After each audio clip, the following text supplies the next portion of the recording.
Guys, ഇന്ന് July 24. ഇന്നൊരു mini birthday വ്ലോഗാണ് കേട്ടോ. രാവിലെ തന്നെ പള്ളിയിലൊക്കെ പോയി കഴിഞ്ഞപ്പോൾ ഇച്ചാൻ എന്നോട് ചോദിച്ചു എങ്ങോട്ട് പോകണമെന്ന്.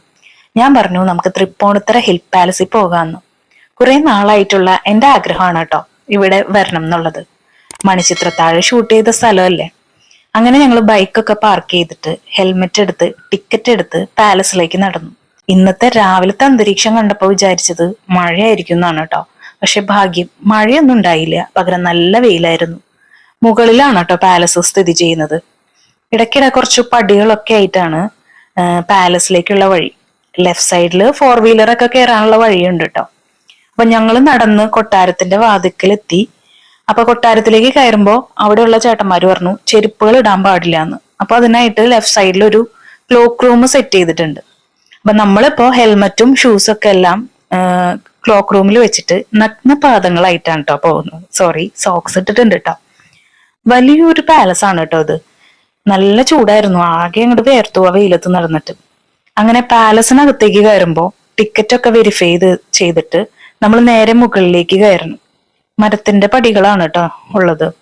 നേരെ ചെല്ലുമ്പോ തന്നെ വലിയൊരു മിററുണ്ട്. മിറർ ഇന്ന് എനിക്കൊരു വീക്ക്നെസ് ആണ്. അപ്പൊ റൈറ്റിലേക്ക് പോകുമ്പോ വലിയൊരു വിശാലമായ ടെറസ് കാണാം. അവിടെ നിന്ന് നല്ലൊരു വ്യൂ ആണ് കേട്ടോ കാണുന്നത്. പിന്നെ അടുത്തതായിട്ട് നമ്മൾ കാണുന്നത് പാലസിന്റെ ചരിത്രം, ഭൂമിശാസ്ത്രം, അങ്ങനെ കുറെ ഡീറ്റെയിൽസ് ഒക്കെ അവിടെ എഴുതി വെച്ചിട്ടുണ്ട്. അങ്ങനെ കുറെ കാണുന്നതാണ് കേട്ടോ. അത് കഴിഞ്ഞിട്ട് പിന്നെ നമ്മൾ അങ്ങോട്ട് ചെല്ലുമ്പോൾ രാജാവിന്റെ കസേര അവിടെ വെച്ചിട്ടുണ്ട്. കസേരയ്ക്ക് കുറെ പ്രത്യേകതകളൊക്കെ ഉണ്ട് കേട്ടോ. സൂക്ഷിച്ചു നോക്കിയാൽ കാണാൻ പറ്റും. ആ ചാരി ഇരിക്കുന്ന ഭാഗത്ത്, അതായത് തലയുടെ ഭാഗത്ത് 2 ആനകൾ ഇങ്ങനെ രണ്ടും ലെഫ്റ്റും റൈറ്റ് ആയിട്ട് ഇരിക്കുന്നുണ്ട്. പിന്നെ കൈവെക്കുന്ന സ്ഥലമാണെങ്കിലും 2 സിംഹങ്ങളുടെ തല ആണ് ചെയ്തു വെച്ചിരിക്കുന്നത്. പിന്നെ കസേരയുടെ കാല് വരുന്ന ഭാഗത്ത് സിംഹത്തിന്റെ പാദങ്ങൾ പോലെയാണ് സെറ്റ് ചെയ്ത് വെച്ചിരിക്കുന്നത്. പിന്നെ ഈ കസേര ഇരിക്കുന്നതിന്റെ ലെഫ്റ്റും റൈറ്റും ആയിട്ട് കുറെ ഫോട്ടോസും അതിന്റെ വിശദീകരണങ്ങളും ഒക്കെ എഴുതി വെച്ചിട്ടുണ്ട് കേട്ടോ. കേരളത്തിലെ ആദ്യത്തെ ലിഫ്റ്റ് ആണ് കേട്ടോ ഇപ്പൊ നമ്മൾ കാണുന്നത്. അത് വർക്കിംഗ് ആണോ ഇല്ലയോ എന്നൊന്നും അറിയില്ല. പിന്നെ ഞങ്ങൾ അങ്ങോട്ട് പോയ സ്ഥലത്തേക്കൊന്നും വീഡിയോ എടുക്കാൻ സമ്മതിച്ചില്ല. അത് എടുക്കാൻ പാടില്ല എന്ന് പറഞ്ഞു.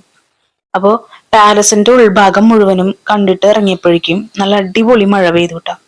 അപ്പൊ ചെറുതായിട്ട് ഞങ്ങൾ ചുമ്മാ ഒരു വീഡിയോ ഒക്കെ എടുത്തിട്ട് ഞങ്ങൾ മഴ മാറിക്കഴിഞ്ഞപ്പോ വീണ്ടും പുറത്തേക്ക് ഇറങ്ങി. അത് കഴിഞ്ഞപ്പോ ക്ലോക്ക് റൂമിൽ നിന്ന് ഞങ്ങളുടെ ഷൂസ് ഒക്കെ എടുത്ത് ഞങ്ങൾ പിന്നെയും നടന്നു കേട്ടോ.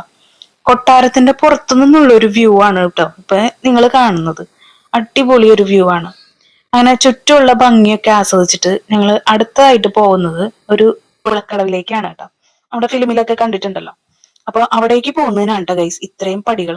സിനിമയിൽ കണ്ട സ്ഥലങ്ങളൊക്കെ നേരിട്ട് കണ്ടപ്പോ എന്തോ ഭയങ്കര സന്തോഷം തോന്നുന്നു. എന്നെ സംബന്ധിച്ച് കുഞ്ഞു കുഞ്ഞു കാര്യങ്ങൾക്കൊക്കെ എനിക്ക് ഭയങ്കര സന്തോഷം കിട്ടും കേട്ടോ. ബർത്ത്ഡേ ആയിട്ട് കേക്ക് മുറിച്ചില്ലേന്ന് ചോദിക്കാറുണ്ട് പലരും. ഇപ്പൊ ഞങ്ങൾ ആ ചടങ്ങ് ചെറുതായിട്ടൊന്ന് നിർത്തി വെച്ചേക്കാണ് കേട്ടോ. കാരണം നിങ്ങൾ അറിയണം ഗൈസ്, ഞങ്ങളുടെ വീട്ടില് 8 അംഗങ്ങളുണ്ട്. 8 അംഗങ്ങൾ എന്ന് പറയുമ്പോ ഒരു കൊല്ലത്തില് 12 മാസങ്ങളുണ്ടല്ലോ.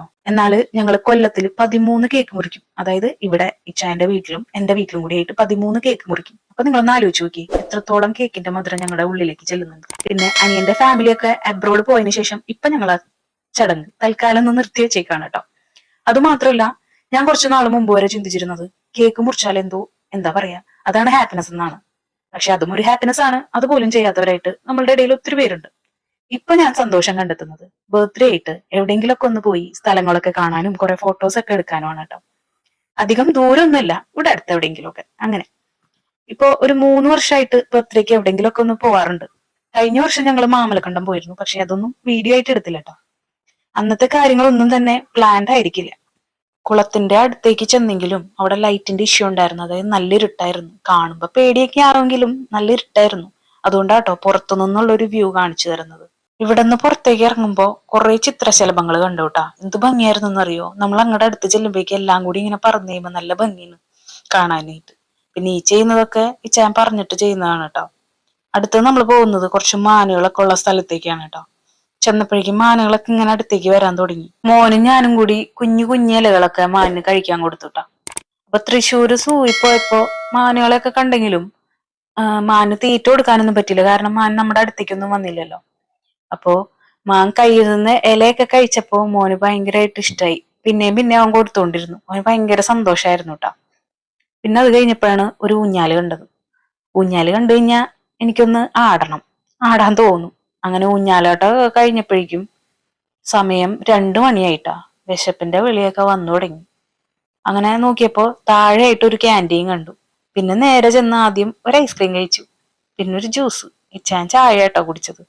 ആ ചൂടത്ത് ആ ജ്യൂസ് അങ്ങോട്ട് കുടിച്ചപ്പോ ഉണ്ടല്ലോ എന്ത് രസമായിരുന്നു എന്നറിയോ. എന്തൊരാശ്വാസം.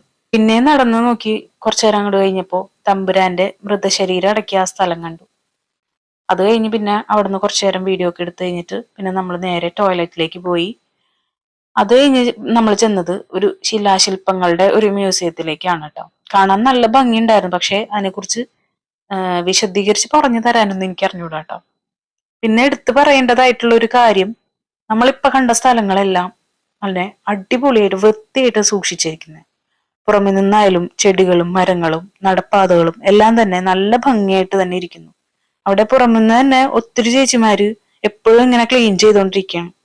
എല്ലാം കഴിഞ്ഞ് പിന്നെയും ക്ലോക്ക് റൂമിൽ ചെന്നിട്ട് നമ്മുടെ സ്ഥാവര ജംഗമ വസ്തുക്കളൊക്കെ എടുത്തിട്ട് പുറത്തേക്ക് ഇറങ്ങി നേരെ കുട്ടികളുടെ പാർക്കിലേക്ക് പോയി. ഞാൻ നടന്ന് അവശതയായിട്ടാ. പിന്നെ മോൻ അവിടെയൊക്കെ ചെന്ന് കുറച്ച് റൈഡ്സിലൊക്കെ കയറി കുറച്ചു നേരം അങ്ങനെ കളിച്ചു. പിന്നെ അപ്പനും മോനും കൂടി സീസോയിലേക്ക് കയറി. പിന്നെ ഞങ്ങൾ വീട്ടിലേക്ക് തിരിച്ചു പോന്നു. തിരിച്ചു പോരുന്ന വഴിക്ക് അൽറേമി കയറി ഒരു കുഴിമന്തിയും കഴിച്ചിട്ട് അങ്ങോട്ട് പോന്നുട്ടാ.